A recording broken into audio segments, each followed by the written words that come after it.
నిన్న ఇవాళ రాష్ట్రంలో ఉన్నటువంటి రాజకీయ సామాజిక పరిస్థితులు ఏవైతే ఉన్నాయో వాటన్నింటి గురించి శివప్రకాష్ గారు ఢిల్లీ నుండి వచ్చినటువంటి సందర్భంలో వారు సహసంఘటన మంత్రి జాతీయ స్థాయిలో వారు ఆంధ్రప్రదేశ్ వ్యవహారాలు కూడా చూస్తారు కాబట్టి వారు వచ్చినటువంటి నేపథ్యంలో నిన్న ఇవాళ అన్ని విషయాల మీద చర్చించడం జరిగింది, సమీక్షించుకోవటం జరిగింది.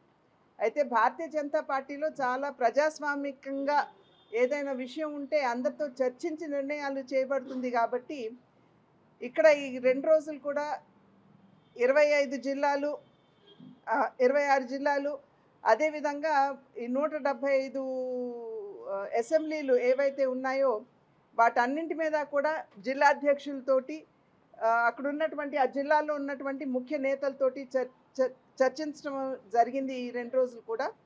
అయితే ఇందాక అన్నట్లుగా ప్రజాస్వామికంగా నిర్ణయాలు తీసుకోబడతాయి భారతీయ జనతా పార్టీలో.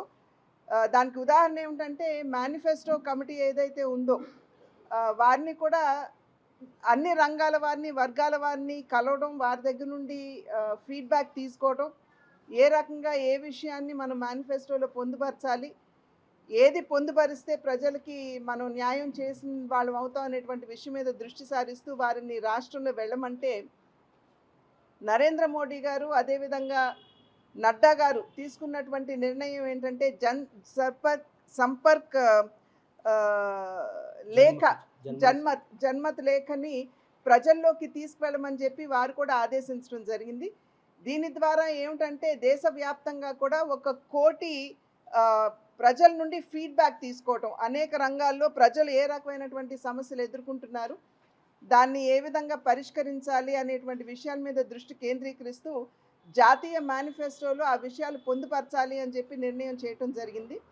అలా చూసుకున్నట్లయితే ఆంధ్ర రాష్ట్రంలో దగ్గర 50,000 మంది ఆంధ్రుల దగ్గర నుండి ఫీడ్బ్యాక్ తీసుకోమని చెప్పి వారు చెప్పారు. మరి జనసంపర్క్ చేయడానికి బళ్ళు కూడా ఢిల్లీ నుండి వస్తాయి.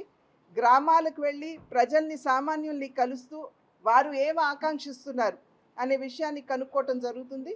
కనుక అంత ప్రజాస్వామికంగా పార్టీ ముందుకు వెళ్తున్నటువంటి సందర్భంలో ఈ ఎన్నికలకి సంబంధించి కూడా ఈ 175 అసెంబ్లీలు ఏవైతే ఉన్నాయో అదేవిధంగా 25 పార్లమెంట్లు ఏవైతే ఉన్నాయో వాటి మీద దృష్టి కేంద్రీకరిస్తూ కార్యకర్తలతో మాట్లాడి అక్కడ ఉన్నటువంటి నాయకులు సీనియర్లు ఎవరైతే ఉన్నారో వారందరితో కూడా చర్చించిన పిమ్మట వారి దగ్గర నుండి ఫీడ్బ్యాక్ తీసుకోవడం జరిగింది. అక్కడ ఉన్నటువంటి సామాజిక సమీకరణలు ఏ విధంగా ఉంటాయి, మరి అక్కడ ఎవరు అభ్యర్థులు అయితే బాగుంటుంది అనేటువంటి విషయాల మీద ఫీడ్బ్యాక్ అయితే నాయకుల దగ్గర నుండి తీసుకోవడం జరిగింది. వాటన్నిటినీ క్రోడీకరించిన తర్వాత మాకు ఒక ప్రొసీజర్ అనేది ఉంటుంది, పార్లమెంటరీ బోర్డు ఉంటుంది, అక్కడ చర్చ జరగాలి.